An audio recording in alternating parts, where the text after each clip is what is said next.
حبي نفسك كفاية أو حبي نفسك كفاية إنك ما تسيبش فرصة لحد يلبسك تهمة مش بتاعتك ويشيلك شيلة مش شيلتك، وتلاقيه علشان كل مرة يخرج من الموقف اللي هو فيه يقعد يطلع فيك انت عيوب وغلطات عشان هو بيقلب الترابيزة عليك. لو انت بتتعاملي مع شخص من النوع ده ازاي تخليه ما يقلبش الترابيزة عليكي؟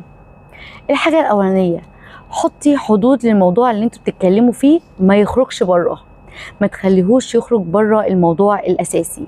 يعني انت رحتي تقولي له انا متضايقه منك في 1 2 3 او انا زعلانه من 1 2 3، ما يقولكيش هو ما انا ظروفي اصلها. قولي له لو سمحت اركن الظروف على جنب، انا محتاجه رد منطقي على الحاجه دي، الحاجه اللي زعلتني دي اتعملت ليه. او ان هو انت تيجي تكلميه في مشكله فيقول لك يا سلام، يعني انت اللي ما بتغلطيش، ما انت كمان بتعملي وانت بتعملي وانت بتعملي. قولي له تمام، ممكن تقولي الاول ونتناقش الاول في اللي انا جايه اكلمك فيه، وبعدين يبقى قول لي ايه غلطاتي وارد عليك فيها، انا ما عنديش مانع، بس لو سمحت خلينا دلوقتي في موضوعنا. تاني حاجة، ما تتحمليش مسؤولية مشاعره بدل ما هو اللي يتحمل مسؤولية أفعاله وأخطائه.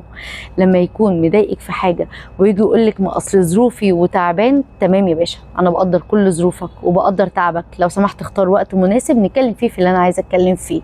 ولو فات وقت والتاني والتالت ما تكلمش، روحي وافتحي معاه الموضوع وقولي له أنا سبت لك وقتك خالص، لو سمحت إحنا عايزين نتناقش.